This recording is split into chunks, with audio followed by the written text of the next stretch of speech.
seul Dieu fort ne nous a-t-il pas créés? Pourquoi chacun agit-il perfidement contre son frère en violant l'alliance de nos pères? Que Dieu bénisse sa parole dans notre vie et dans notre cœur. Amen. Effectivement, le texte qui a été choisi vient d'un petit livre,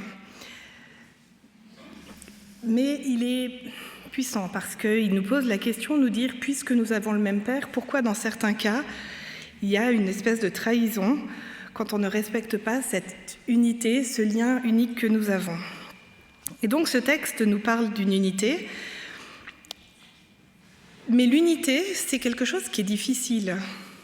Alors on a une notion de ce qu'est l'unité, ce qu'on attend quand on voudrait que quelque chose soit uni. Et je vais prendre un exemple. Alors je suis désolée pour ceux d'entre vous qui n'aimiez pas la grammaire quand vous étiez à l'école, mais il n'y a pas très longtemps, j'ai fait un test avec mes élèves où je leur demandais, donc les classes grammaticales, ça vous rappelle quelque chose sur la nature de ce mot, qu'est-ce qu'il est, même pas à quoi il sert. J'ai conscience qu'en vrai, c'est une leçon qui n'est pas forcément très utile dans notre vie au quotidien, mais n'allez pas le leur dire. J'exige, comme tous les profs de français, qu'ils apprennent ce que c'est. Et après qu'on ait étudié ce thème, j'ai fait un test et ils devaient très bêtement ou mécaniquement, on va dire, retrouver des classes grammaticales dans un texte. Et je leur avais demandé de retrouver des conjonctions de coordination, mais où est donc Ornicart? Donc ils les ont retrouvées. Et ils devaient retrouver des adverbes. Et il y en avait 5 dans le texte. Et tous les élèves ont répondu plus ou moins bien à la question. Et puis, quand on fait la correction, il y a un élève qui vient me voir à la fin et puis qui me dit « Madame, vous avez oublié un point ». Alors clairement, je ne suis pas prof de maths. Ça peut arriver, ils le savent. Ils commencent d'ailleurs par recompter leurs points quand je leur rends leurs feuilles. Et on regarde ensemble, et en fait, au niveau des adverbes, il avait relevé 6 mots, donc il avait relevé 4 adverbes, et il m'avait mis « et » le dernier adverbe. Et moi, dans ma tête, c'était tellement clair que je ne voulais que 5 mots que je dois avouer que je lui ai compté faux, parce que je leur dis toujours que ce n'est pas à moi de choisir les réponses. Et il me dit « oui, non, mais ce « et », c'est une conjonction de coordination, mais c'est pour annoncer le dernier adverbe. » Et en fait, il avait raison. C'est-à-dire que ces réponses étaient justes, mais moi, j'avais imaginé que, comme tous les élèves qui suivent scrupuleusement ce que le prof demande pour avoir les points, ils ne mettraient que 5 mots. Donc, magnanime, je lui rajoutais son point. Mais ça m'a questionnée. Non, magnanime, c'est un petit peu ambitieux, mais ça m'a questionnée parce que je me suis dit, en fait, il a raison, mais ce n'était pas la réponse que j'attendais. Et j'ai commencé par dire qu'il n'avait pas totalement raison sur son résultat. Et comme tous les autres avaient fait ce que j'attendais, c'est vrai que je n'ai pas réfléchi au-delà de voilà ce que je veux et ça doit être comme ça. Il y a quelques mois, on était en vacances et on a entendu une méditation, en fait, et je me suis inspirée de cette méditation pour ce que je veux partager avec vous ce matin. Donc il faut rendre à César ce qui est à César. L'idée, c'était une prédication de Jacques Trujillo, justement sur cette unité, et il est parti d'un texte qu'on connaît et qu'on n'associe pas forcément à l'unité. Et je vais vous inviter à ouvrir vos Bibles dans Genèse 11 pour relire avec moi ce texte de l'épisode de la tour de Babel. Dans Genèse 11, dans les premiers versets, je peux lire que toute la terre parlait la même langue avec les mêmes mots. Partis de l'est, ils trouvèrent une vallée au pays de Shinéar et ils s'y installèrent. Ils se dirent l'un à l'autre: faisons donc des briques et cuisons-les au feu.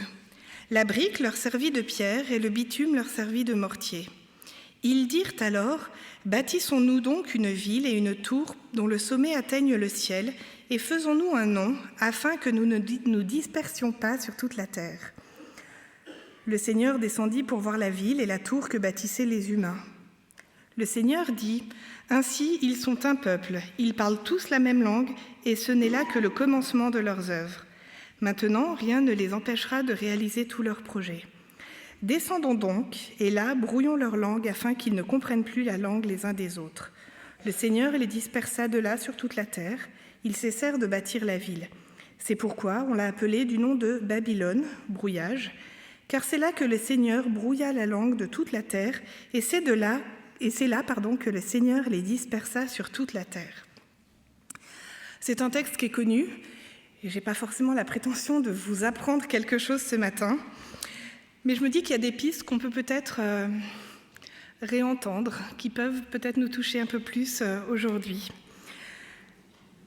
La première chose qui frappe avec ce récit, on le sait, c'est qu'il n'y a pas de date, il n'y a pas de chiffre.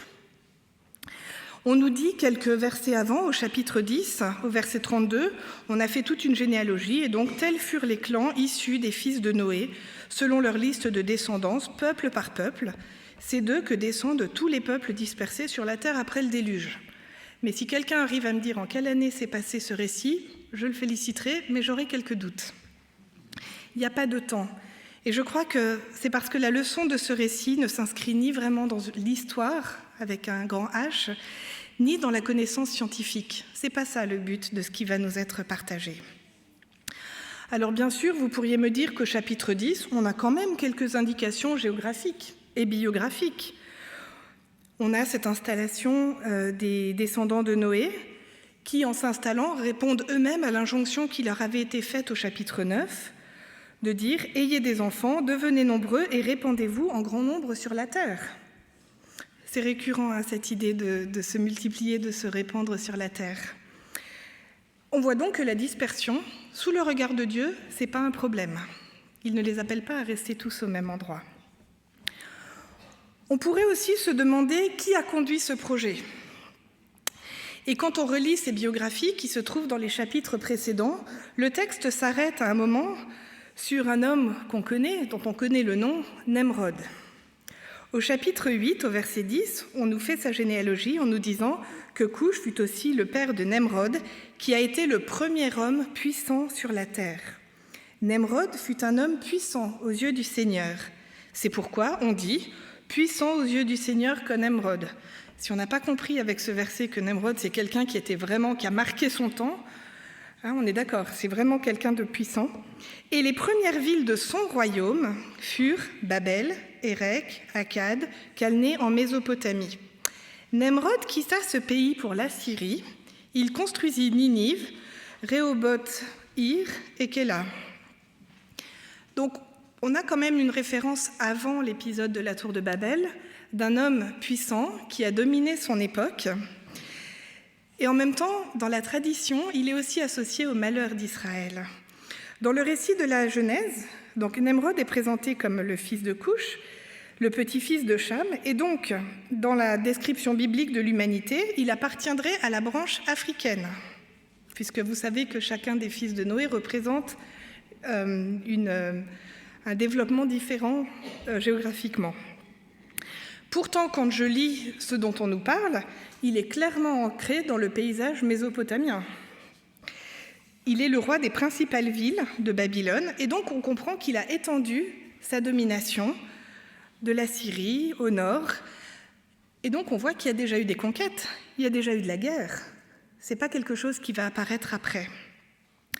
Un autre nom qui est cité, particulièrement avec pas juste son nom, mais un qualificatif derrière, au chapitre 10, au verset 25, c'est le personnage de Péleg.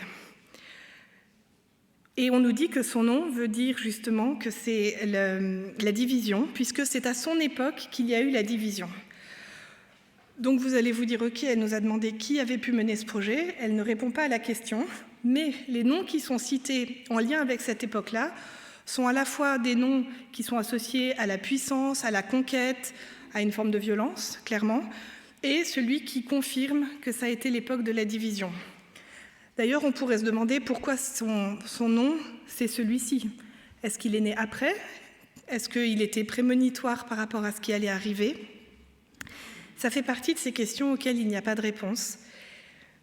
Mais je crois que parfois, les silences de la Bible n'ont pas à être comblés, parce que ce n'est pas forcément le but. Et voilà, il me semble vraiment que le récit de Babel doit se situer hors d'une compréhension absolument précise de tous les détails, parce que ça nous parle encore aujourd'hui.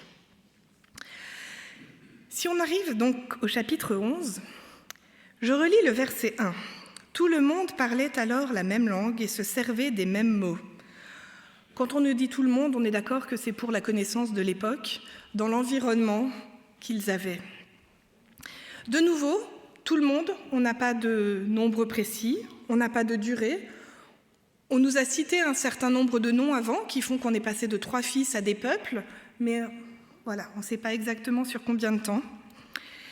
Et le mot « langue » dans ce verset, en fait, la traduction du mot « langue », c'est la traduction du mot « safa », ce qui veut dire effectivement langue unique, mais ça veut aussi dire frontière. On peut donc comprendre que les gens, à cette époque-là, parlaient certes tous la même langue, ils utilisaient les mêmes mots, mais que si leurs paroles étaient similaires, leurs pensées l'étaient également. Ils avaient à la fois une même langue, un même langage, parce qu'ils avaient une unique façon de penser. Peut-être qu'ils avaient différentes langues, puisque le texte nous dit qu'ils parlaient, donc que chacun des 9 fils avait sa langue, mais ils ont une seule voix, donc ils peuvent tous se comprendre. Ils ont la même manière de dire, la même manière de faire. De nouveau, le texte ne nous dit pas comment on en est arrivé là, mais au début de l'épisode de la Tour de Babel, on a une pensée, une parole. Le verset 2 nous rappelle « Partis de l'Est, les humains trouvèrent une large vallée en Mésopotamie et s'y installèrent. » Les humains, ils, c'est anonyme, c'est de nouveau général. Est-ce que c'est toute l'humanité réellement? Est-ce que c'est un groupe? Le texte ne s'arrête pas là-dessus. Par contre, il nous dit encore une fois qu'on a une unité parfaite.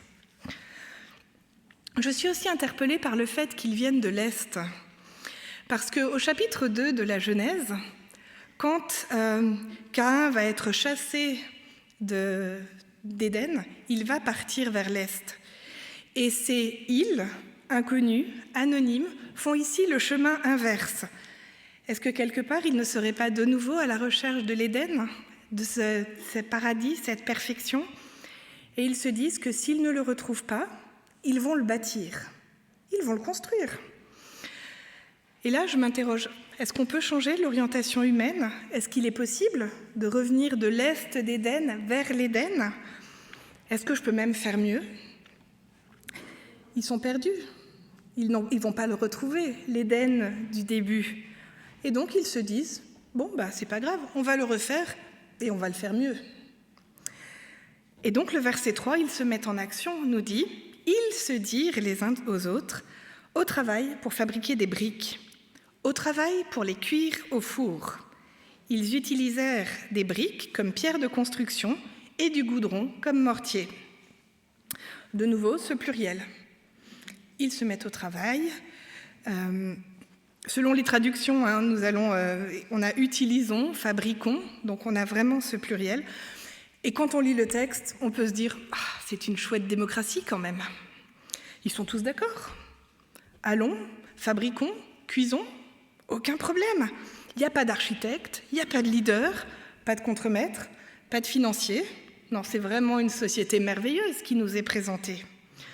Et pourtant, vous me voyez venir. Vous connaissez la fin du récit. Il y a une petite anguille sous roche. Peut-être même on peut parler, vous savez, de baleine sous gravillon. On est quand même dans quelque chose qui va nous surprendre. On le sait, toutes les dictatures recherchent l'unité. Par contre, elles l'imposent de manière parfois violente. En fait, dans toutes les dictatures, il y a un leader, un Führer, un dirigeant. Et pourtant, le texte ici ne nous parle pas de ça. Le texte nous présente de l'unité idéale. Et on comprend quand même que l'unité, c'est une aspiration qui est au cœur de l'homme. C'est vrai qu'il a perdu son unité avec Dieu, l'unité parfaite qu'il avait eue à la création avant le péché, et donc il recherche cette unité, cette connexion parfaite. Le verset 3 nous dit que dans la réalisation de la tour, ils utilisent des briques comme pierre de construction, du goudron comme mortier. Et là, moi qui ne suis pas très bricoleuse, je me suis dit pourquoi est-ce que Moïse, puisqu'on associe traditionnellement l'écriture de la Genèse à Moïse, même si... Pourquoi est-ce que Moïse nous cite précisément la manière dont ils font les briques, comment est-ce qu'ils les collent? Eh bien, ça résonne avec ce qu'on trouve dans Genèse 4, dans quelques versets avant, où on nous explique que la ville que Caïn va créer est faite, donc je vais lire le verset 4, le chapitre 4, verset 21, on nous dit « Yabal eut un frère, Yubal, l'ancêtre de tous ceux qui jouent de la guitare et de la flûte. Scylla, elle aussi, eut un fils, Tubal-Caïn, le forgeron, qui fabriquait tous les outils tranchants de bronze ou de fer. Donc quelques versets avant, on avait déjà eu une description d'une ville, les progrès à la fois scientifiques et culturels et technologiques de l'époque. Et donc on voit que quand l'humain se met dans une situation d'indépendance par rapport à Dieu, il est capable de développer des outils. Il est capable d'utiliser son intelligence pour ses propres projets. Il est capable de dire, on va faire des briques, on va construire une maison, on va construire des murs, on va construire une tour. Donc cette capacité que Dieu nous a donnée, on est vraiment capable de les utiliser aussi sans lui, loin de lui. Mais le choix de la brique me semble intéressant. Parce qu'une brique, pour la fabriquer, il faut un moule. Il faut remplir ce moule, ou ces moules, parce qu'il en faut plusieurs, et on se retrouve avec une multitude de briques qui doivent être identiques. Qu'est-ce qu'on fait des briques qui sont cassées? On ne s'en sert pas. On les jette. Si on peut les retransformer pour refaire une brique correcte, peut-être qu'on va le faire, mais les briques qui ne sont pas passées par le moule, qui n'ont pas la même forme, on ne va pas s'en servir. Et du coup, ici, je me suis dit, si on a cette précision, c'est aussi pour indiquer que cette unité qui pourrait à vue humaine sembler parfaite, elle passe par le moule. On n'est pas dans une unité, ici, on est dans une uniformité. Il faut que tout le monde soit d'accord pour qu'ils puissent atteindre leur but. Et si vous ne passez pas par le moule, le texte ne le dit rien, mais on sait ce qu'on fait donc d'une brique qui ne correspond pas. L'utilisation du bitume ou du goudron, c'est aussi quelque chose qui est apparu, on le sait dans la Bible, après le déluge. Le texte le dit, après le déluge, il y avait de nombreux puits de goudron dans la vallée de Siddim. Donc là aussi, ils vont utiliser quelque chose qui est apparu après une catastrophe, enfin quelque chose qui avait été quand même mauvais, une forme de malédiction si on veut, et ils vont utiliser ça pour construire leur unité, leur mur, leur uniformité. Et puis, on peut aussi se dire que le texte a quand même été écrit pour des gens qui avaient été esclaves, qui rappelaient après qu'ils allaient être... si on admet que c'est Moïse qui a écrit le texte, Moïse parle à des gens qui sortent de 400 ans d'esclavage. Donc la construction, ils connaissent, ils ont participé. Et c'est bien de construire avec des briques. Ça tient. Ça peut être un peu fragile selon comment, mais ça peut fonctionner. Le verset 4 nous dit « Ils se dirent, allons bâtir une ville avec une tour dont le sommet touche les cieux. Ainsi, nous rendrons notre nom céleste et nous éviterons d'être dispersés sur toute la surface de la terre. » Moi, ce qui m'interroge ici, c'est la notion de tour. Finalement, qu'ils aient envie de se construire une ville, pourquoi pas ? Ils ont envie d'être ensemble. Mais ils se construisent une tour. À quoi ça sert une tour ? Ça permet de voir ce qu'il y a autour. Ça permet de dominer le terrain sur lequel on est installé. Donc, on sent ici qu'ils ont une envie de sécurité. Mais donc c'est étonnant, ils ont envie de se créer un Éden, de retrouver ce qu'ils avaient, parce qu'ils ont ce besoin de sécurité. Finalement, ils ne l'ont pas en étant entre eux. Et je me dis que parfois, je peux être pareil. J'ai envie de construire mon paradis, mais j'ai aussi envie de me protéger moi-même. J'aimerais que ça dure, évidemment, toujours, mais est-ce que si j'ai l'impression à vue humaine que Dieu ne se manifeste pas comme je le veux, j'ai pas aussi tendance à construire ce que je veux avec mes défenses, mes propres actions? Cette idée des tours, on la retrouve donc historiquement, puisque vers moins 3200, avant Jésus-Christ, les rois babyloniens s'étaient nommés les rois du monde. Ils sont connus pour leur modestie. Et ils avaient décidé de construire une immense tour. Et dans leur conception des choses, cette tour devenait l'axe du monde autour duquel tout devait tourner. C'est d'ailleurs une des hypothèses qui explique la construction de pyramides ziggourats à Babylone, qu'ils avaient appelé le temple de la fondation du ciel et de la terre. Ce qui a donné le nom Babel aussi, porte des dieux. Et finalement, on se rend compte que la tour, c'est l'œuvre humaine. C'est l'homme qui agit pour ce qu'il veut. Le récit de Flavius Joseph, qui date de la fin du 1er siècle, ajoute une justification totalement rationnelle à la construction de cette tour. Et il dit « Celui qui les exalta ainsi jusqu'à outrager et mépriser Dieu fut Nemrod, petit-fils de Cham, fils de Noé, homme audacieux d'une grande vigueur physique. Il les persuade d'attribuer la cause de leur bonheur non pas à Dieu, mais à leur seule valeur, et peu à peu transforme l'état des choses en une tyrannie. Il estimait que le seul moyen de détacher les hommes de la crainte de Dieu, c'était qu'ils s'en remettent toujours à sa propre puissance. Il promet de les défendre contre une seconde punition de Dieu qui veut inonder la terre. Il construira une tour assez haute pour que les eaux ne puissent s'élever jusqu'à elle, et il vengera même la mort de leur père. Le peuple était tout disposé à suivre les avis de Nemrod, considérant l'obéissance à Dieu comme une servitude. Ils se mirent à édifier la tour avec une ardeur infatigable, sans se ralentir dans leur travail. Elle s'éleva plus vite qu'on eût supposé grâce à la multitude des bras. C'est donc un texte qui n'est pas du tout biblique, mais qui insiste sur des éléments qu'on retrouve dans le récit biblique. Ces hommes qui connaissent l'histoire du déluge et qui ont oublié la promesse de Dieu qu'il n'y en aurait plus. Et donc, quand quelqu'un arriverait en leur disant « Moi, je suis capable de vous protéger », eh bien, ils cèdent au chant des sirènes, finalement, et ils acceptent de rentrer dans son projet, même si, en faisant ça, ils se mettent sous son autorité. Mais puisqu'il arrive à établir son autorité, il est le seul à décider. Et il peut donner cette impression d'unité absolument parfaite. La tour est en construction, et au verset 5 du chapitre 11, le Seigneur descendit des cieux pour voir la ville et la tour que les humains bâtissaient. Après quoi, il se dit, eh bien, les voilà qui forment un peuple unique et partagent la même langue. S'ils commencent ainsi, rien désormais ne les empêchera de réaliser tout ce qu'ils projettent. Allons, descendons, embrouillons leur langage et qu'ils ne se comprennent plus les uns les autres. Le Seigneur les dispersa de là sur l'ensemble de la terre et ils durent abandonner la construction de la ville. Certains récits apocryphes disent qu'il y aurait eu un grand vent qui aurait soufflé à ce moment-là pour faire tomber la tour. Dans ces versets, Dieu s'attaque à l'unité, non pas pour ce qu'elle est, mais il s'attaque pour la toute-puissance que représente cette unité, cette uniformité. Quand l'unité est une œuvre humaine, elle exclut ceux qui sont différents. L'unité selon les humains, on l'a vu, c'est de dire « vous devez me ressembler ». C'est une forme de toute-puissance, mais il n'y a pas la sagesse pour aller avec ce pouvoir. On retrouve ici, vous savez ce que les Grecs appelaient l'hubris, le délire d'orgueil des hommes. On retrouve ça dans la mythologie. Vous connaissez l'histoire avec Dédale et Icare.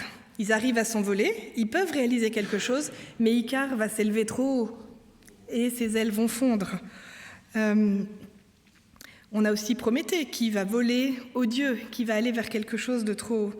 Et en fait, ce que Dieu ici va reprocher aux humains, c'est pas de s'être mis d'accord sur un projet, mais c'est qu'à partir de ce projet qu'ils ont construit sans lui, ils ont des objectifs, des buts qui ne sont plus en adéquation avec Dieu. Ils sont dans une démesure qui est sans limite. Alors on peut se dire, comme on l'a lu dans le premier verset qu'Isabelle nous a lu avant le message, que nous sommes appelés à l'unité. On a de nombreux versets dans la Bible qui nous rappellent que nous avons un Père, une foi, enfin, qu'on devrait être ensemble. Alors comment est-ce qu'on peut la vivre ? Est-ce que finalement la diversité, ça ne serait pas une bénédiction ? Est-ce que ce n'est pas une chance de pouvoir être ce que je suis, tout en étant apprécié de vous ?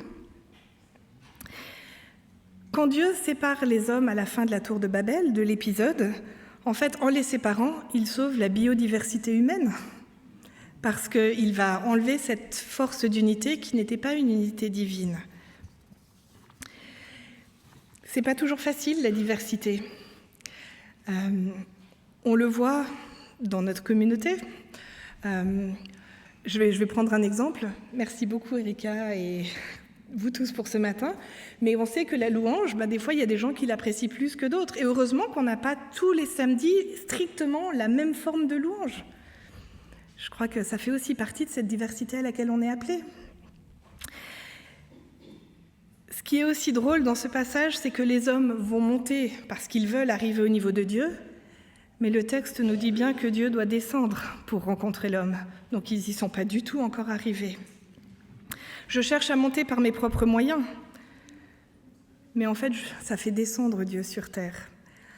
Alors pour terminer cette réflexion, je voudrais juste pouvoir avec vous remercier le Seigneur et lui dire que, oui, vraiment, merci Seigneur de t'être jeté toi-même sur la terre pour nous élever. Merci parce que tu es le seul ascenseur possible.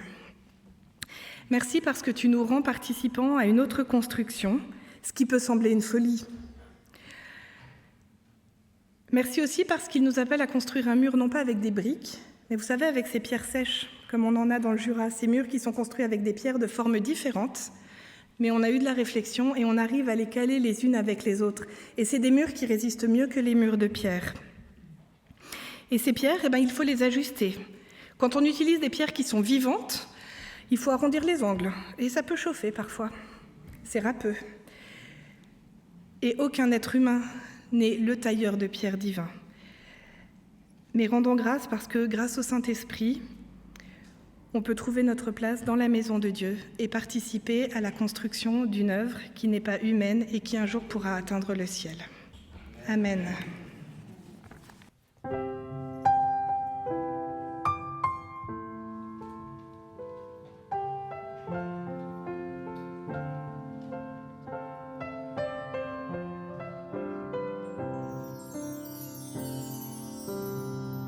Nous voulons vivre l'unité, rester ensemble à chaque instant, surtout ne pas nous séparer, continuer d'aller de l'avant, tous ensemble.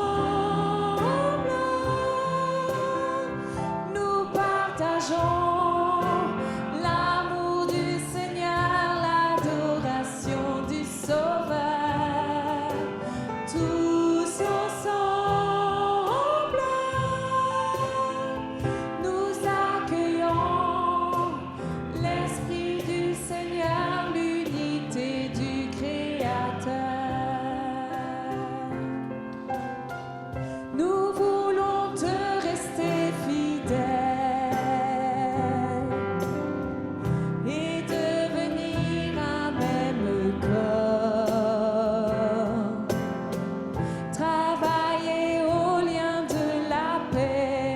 Marcher toujours dans le même esprit, tous ensemble, nous partageons l'amour du Seigneur, l'adoration du Sauveur, tous ensemble.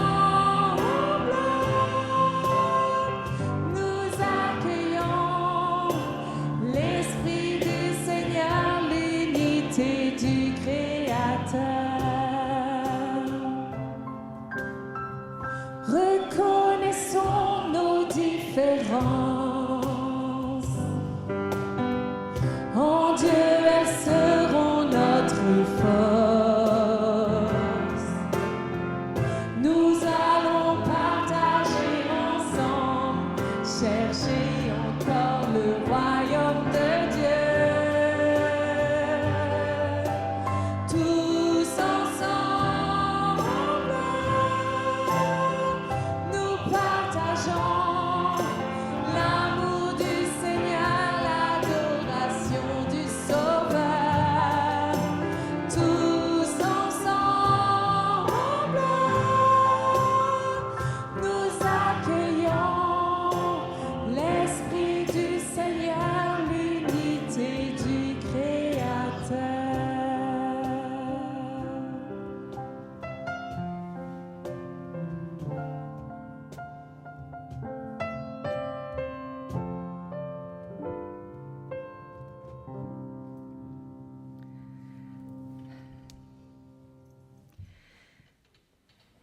Merci Seigneur de nous avoir réunis ce matin.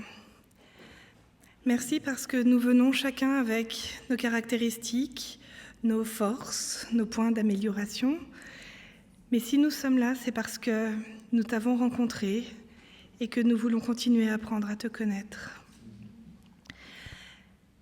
Merci pour ce projet fou que tu as eu de bâtir avec nous et de vouloir utiliser chacun de nous comme une pierre vivante pour construire un édifice qui ne sera pas humain, qui n'est pas humain, mais qui est ta volonté. Merci Seigneur parce que tu nous as donné des capacités que nous pouvons utiliser sans toi, mais qui sont tellement plus fortes, tellement plus enrichissantes quand elles sont utilisées avec toi, selon ton projet. Alors Seigneur, je voudrais te présenter notre communauté ce matin. C'est vrai qu'on a l'impression que ce serait plus facile parfois si nous étions uniformes, parce que finalement, il n'y aurait pas de discussion, il n'y aurait pas de moments de désaccord ou d'incompréhension. Et on pourrait avoir l'impression qu'on va dans la direction qui nous semble la meilleure. Mais ce n'est pas ce à quoi tu nous appelles. Ta parole, ce n'est pas une parole d'uniformité, mais c'est une parole d'unité centrée sur qui tu es, sur ce que tu fais pour l'humanité.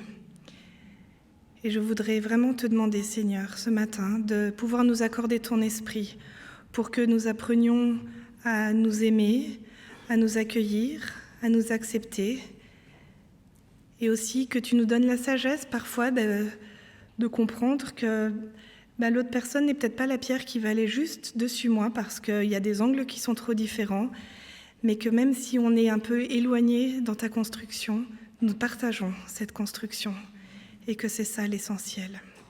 Alors bénis chacun d'entre nous, que nous puissions nous sentir accueillis dans cette communauté comme nous le sommes par toi, c'est-à-dire inconditionnellement et tels que nous sommes. C'est ce que je te demande au nom de Jésus. Amen.